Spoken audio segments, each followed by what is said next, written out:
સાવલીના મંજુસર સબ ડિવિઝનમાં વીજ સમસ્યાને લઈને ગ્રામજનો દ્વારા હલ્લાબોલ કરવામાં આવ્યો હતો. અપૂરતા સ્ટાફને લઈને લેખિતમાં રજૂઆત કરવામાં આવી છે. સાવલી તાલુકાના મંજુસર સબ ડિવિઝન હેઠળ આવતા રાણિયા સબ સ્ટેશન વિસ્તારમાં વીજ પુરવઠાની ગંભીર સમસ્યાને લઈને ગ્રામજનોમાં ભારે રોષ જોવા મળી રહ્યો છે. આ અંગે સ્થાનિકોએ તંત્રને લેખિત રજૂઆત કરી સ્ટાફની અછત અને લાપરવાહી સામે આકરા આક્ષેપો કર્યા છે.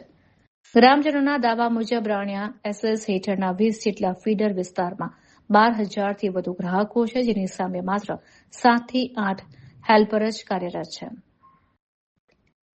સૌથી આશ્ચર્યજનક બાબત એ છે કે રાત્રિ દરમિયાન માત્ર 2 હેલ્પર ફરજ પર હોય છે, જેને કારણે સામાન્ય વીજ ખામી દૂર કરવામાં પણ 2 થી 3 કલાક જેટલો લાંબો સમય લાગે છે.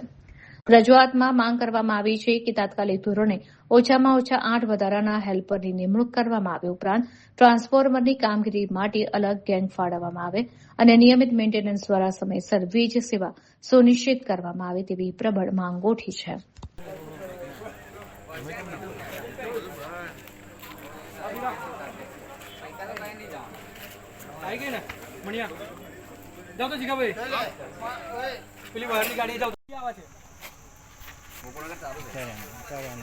એમાં જો એમાં એવું છે કે મને હું કાલનો કોન્ટિન્યુ જતો બરાબર છે પણ એ ભણવો મને ગાળ બોલ્યો છે ને એટલે આજે તો જવાબદારી લેવા તૈયાર છે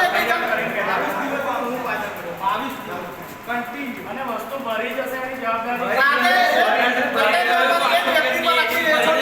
તો તમારા ભાઈ માણસો નહીં કરે અને બીજા કે અલગ ભાઈ રાતે એક વ્યક્તિ આપા સવારથી લઈને 4 દિવસથી કમ્પ્લેન ચાલે છે. 4 દિવસથી અમે તમારી ત્યાં આવીને રિક્વેસ્ટ જ કરીએ છીએ, કોઈ પણ પ્રકારનું અબોલો વાપર્યો જ નથી. બરોબર, તમે સવારે આવ્યા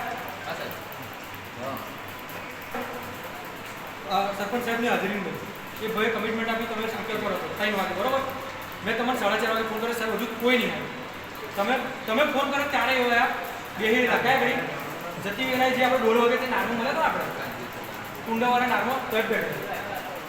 હું તમને લોકેશન હટાવું સર ના ટીવીને નહીં. હા, અત્યારે સાંજે મેં તમને ફોન કર્યો ચાંદની વાર તમારો ફોન ગયા પછી લોકો તો 20 મિનિટે પહોંચે. સમસ્યા ખરે ને સાવલી તાલુકાના મંજુસર સબ ડિવિઝનમાં છે, મારા 16 ગામોમાં છે. આકાશ આપણે આ વિષય પર કેટલી વાર વાત થઈ, બરાબર? તમે અમને રાઇટિંગમાં આલો કે આ સમસ્યાનું તમે નિરાકરણ કરી આપો છો તો અમારા આ વિષય અને કેટલા દિવસમાં કરો છો એ લેખિતમાં આલો અમને.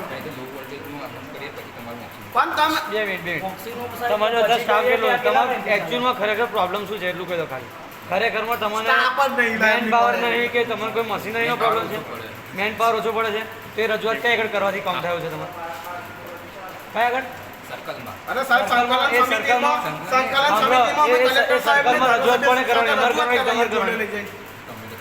સર્કલમાં રજૂઆત કેટલી વાર કહી તમે લેખિતમાં રજૂઆત કરી છે?